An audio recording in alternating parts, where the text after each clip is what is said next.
All right, so hello, my name is Brigitte Harris, and I have been volunteering for RLC since May of this year. Why Rescuing Leftover Cuisine? Why did you want to volunteer with them?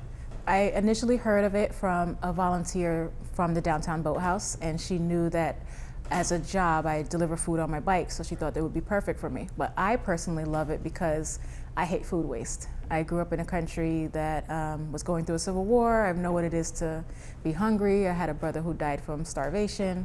So I love what they're doing, and I believe in it strongly, so that's why I continue to work for them. We just meet at the location that we're picking up the food from and then walk to the next location. As a leader, I make sure I take pictures of the food, and then if they have a scale, weigh everything. If not, just guesstimate how much it weighs, and that's pretty much it. There was this one guy, he was on his way out of the country, and he brought his suitcase with him. He just wanted to do something before he left. I've seen people from Spain, from other countries, just coming down looking for stuff to do. High school students. It's been a good experience. I like meeting new people, so yeah, it's a good gig.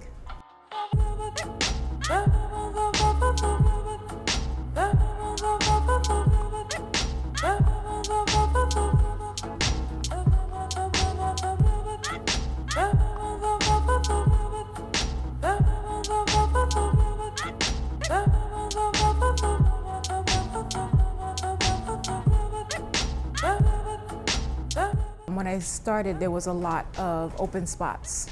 They needed a lot of help. And then after about a month or so, all the restaurants started closing, so they didn't really have any food to give. There were farmers who were throwing away their milk because they couldn't sell it. And I'm like, why throw it away? Why not just find people to give it to? There are food pantries. We are in a pandemic. People are hungry.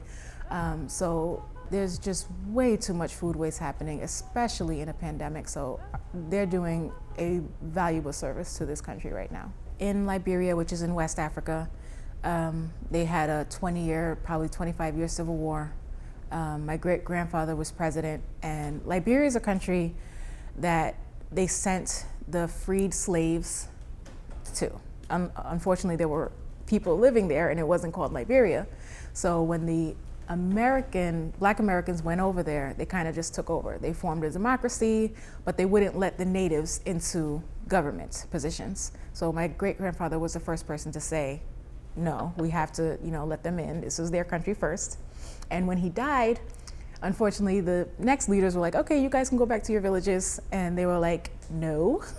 So that's pretty much what started the Civil War. They wanted to be recognized, treated as human, not second-class citizens. And unfortunately, during the Civil War, my youngest brother passed away from starvation. There wasn't enough food to eat. They literally ravaged the place. I saw pictures and video before, and it was just a beautiful country. And they just destroyed it. There's no electricity, no running water, the plumbing is bad.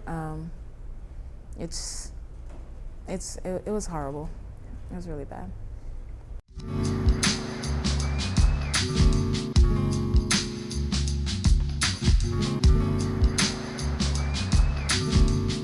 You feel like you want to help, but then there's so many people. It's like, who do I help? How do I pick and choose that I'm going to help? Because you can't pull out $1 for every single homeless person that you see you literally see at least 20 homeless people just going to work, So it's like, what do? You get overwhelmed.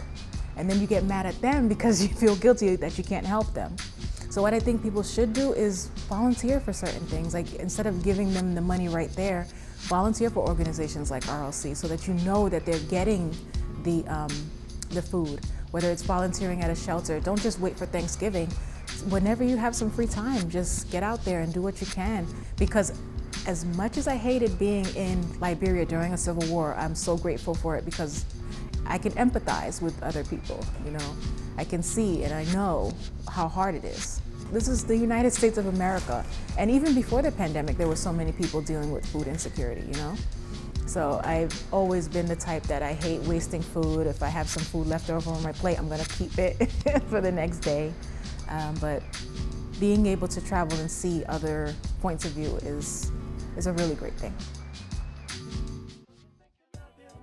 Rescuing Leftover Cuisine is a great organization, and They're providing a very good service, getting rid of food waste, helping people who have food insecurities.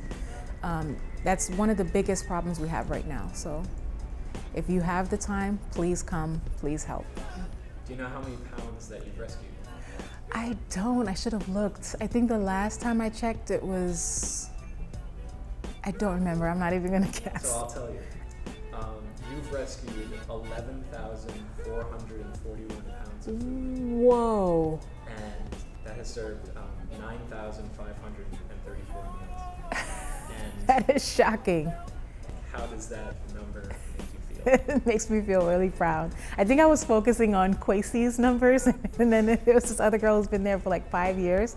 So I haven't looked at mine for a while, but I'm proud of that number. That's pretty good. Yeah, it's amazing. It's absolutely Thank you. incredible. You have like 5 events a week, right? Yeah. Okay. I don't know, like, Well, I know like 2 other people who do it.